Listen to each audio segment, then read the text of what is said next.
அவர்களுக்கு குழந்தை பாக்கியம் இருந்தபோதிலும் செர்பியாவின் மிகவும் பக்தியுள்ள இளவரசர் ஸ்டீபன் நெமஞ்சாவும் அவரது மனைவி அம்னாவும் 25 வருட திருமணத்திற்கு பிறகு சுமார் 1175இல் மற்றொரு குழந்தையை விரும்பினர். இருப்பினும் அன்னா நோய்வாய்ப்பட்டு 50 வயதுடையவராக இருந்தார். அதே நேரத்தில் ஸ்டீபனுக்கு 61 வயது. ஆனால் கடவுள் நம்பிக்கையுடன் அவர்கள் கண்ணீருடனும் உண்ணாவிரதத்துடனும் இதற்காக ஜெபித்தனர். இறைவன் ஏகாதிபத்திய தம்பதியினருக்கு கீழ்ப்படிந்து ஞானஸ்நானத்தில் ராஸ்கோ என்ற 3வது குழந்தையை அவர்களுக்கு வழங்கினார். ஆனால் பின்னர் செர்பியாவின் புகழ்பெற்ற சையத் சாவா ஆனார். இந்த அழகான குழந்தையின் கருத்தரிப்புக்கு பிறகு ஏகாதிபத்திய தம்பதியினர் திருமண உறவுகளை வைத்திருக்கவில்லை. ஏனெனில் அவர்கள் தங்கள் வாழ்க்கையின் இறுதி வரை கற்பு நிலையில் இருப்பார்கள் என்று கடவுளிடம் வாக்குறுதி அளித்திருந்தனர். முன்பு ஆர்த்தடாக்ஸாக இல்லாதவர்களில் சிலர் ஆர்த்தடாக்ஸுக்கு பிறகு ஞானஸ்நானம் பெற்றனர். மேலும் குழந்தைகளுக்கு பெரும்பாலும் நெமஞ்சா, சிமியோன், சேமன், சாவா, ராஸ்கோ, அன்னா மற்றும் அனஸ்தேசியா துறவியாக மாறிய பிறகு இது அன்னாவின் பெயர் என்று பெயரிடப்படுகிறார்கள். 20 வருட மலட்டுத்தன்மைக்கு பிறகும் பிறப்புகள் நிகழ்ந்துள்ளன. மேலும் சிலர் இரட்டையர்கள் மற்றும் மும்மூர்த்திகளை பெற்றெடுத்துள்ளனர்.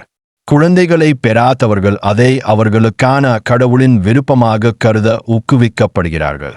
இந்த திராட்சைகளின் அற்புத தன்மை பற்றிய முதல் பாதுகாக்கப்பட்ட எழுதப்பட்ட ஆவணம் 1585ஆம் ஆண்டுக்கு முந்தையது.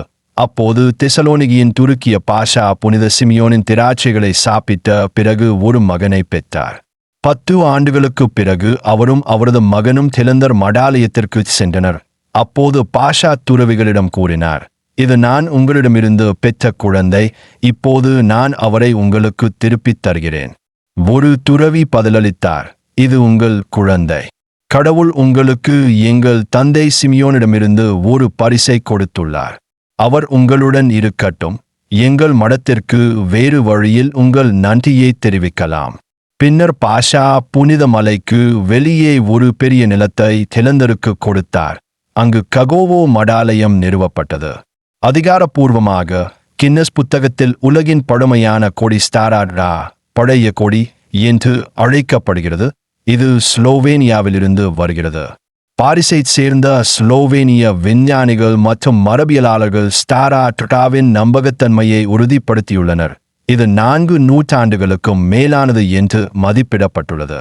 1585ஆம் ஆண்டு முதல் மேற்கண்ட அதிசயத்தை விவரிக்கும் கையெழுத்து பிரதியின் அடிப்படையில் இந்த கொடி அதன் வயதை எதிர்கொள்ளும். ஆனால் இது பாரம்பரியமாக 1204ஆம் ஆண்டு தேதியிட்டது என்பதை கருத்தில் கொண்டு சையத் சிமியோனின் கொடி உலகின் பழமையான கொடியின் வயதை இரட்டிப்பாக்குவதாக கூறுகிறது. இது இதுவரை விஞ்ஞானிகளால் உறுதிப்படுத்தப்பட்டுள்ளது. ஸ்டாரா ட்ரட்டாவை விட 2 மடங்கு பழமையான திராட்சை கொடியின் தாயகமாக செர்பிய மடாலயம் உள்ளது என்ற செய்தி உலகளாவிய ஒயின் உலகில் ஒரு பெரிய ஆச்சரியமாக இருக்கும் என்பதில் சந்தேகமில்லை. இறுதியில் ஏகாதிபத்திய தம்பதியினர் பிரிந்து துறவர சபதம் செய்தனர். மேலும் சிமியோன் என்ற பெயரை பெற்ற ஸ்டீபன் தனது மகன் சாவாவை 84 வயதில் புனித அதோஸ் மலைக்கு பின்தொடர்ந்தார். அடுத்த ஆண்டு தந்தை மற்றும் மகன் இருவரும் திலந்தர் மடாலயத்தை நிறுவினர். இது செர்பிய துறவிகளால் நிறைந்ததாக மாறியது. சிமியோனுக்கு 86 வயதாக இருந்தபோது அவர் 1199ஆம் ஆண்டு பிப்ரவரி 13ஆம் தேதி இறந்தார். செர்பியாவில் சையத் சாவாவின் 2 மூத்த சகோதரர்களான ஸ்டீபன் மற்றும் வுகன் இடையே ஒரு தகராறு ஏற்பட்டது. அதற்காக சாவா சமாதானம் செய்பவராக செயல்பட்டார். தனது தந்தையின் அரியணையில் இருந்த ஸ்டீபன் கடவுளின் கருணையை பூமிக்கு கொண்டுவரும் என்ற நம்பிக்கையில் தங்கள் தந்தை சிமியோனின் நினைவு சின்னங்களுடன் செர்பியாவுக்கு திரும்புமாறு சாவாவிடம் கேட்டார். தனது நினைவு சின்னங்கள் செர்பியாவிற்கு திரும்ப வேண்டும் என்பது புனித சிமியோனின் இறுதி விருப்பமாகவும் இருந்ததால் அவற்றை திரும்ப ஏற்பாடு செய்தார். இவ்வாறு 1204ஆம் ஆண்டில் சையத் சாவா தனது தந்தை சிமியோனின் நினைவு சின்னங்களுடன் செர்பியாவுக்கு திரும்பினார். திலாந்தரின் துறவி சகோதரத்துவம் தங்கள் தந்தை மற்றும் நிறுவனர் சிமியோனின் நினைவு சின்னங்களை இழந்தபோது மிகவும் துக்கமடைந்தது. எனவே புனித சிமியோன் மடாதிபதி மெத்தோடியோசுக்கு ஒரு தரிசனத்தில் தோன்றி நினைவு சின்னங்கள் ஏன் செர்பியாவிற்கு திரும்ப வேண்டும் என்பதை தெளிவுபடுத்தினார். துக்கமடைந்த மடாதிபதிக்கு அவரது கல்லறை அமைந்திருந்த கல்லில் இருந்து ஒரு கொடி வளரும் என்று கூறி புனித சிமியோன் ஆறுதல் கூறினார்.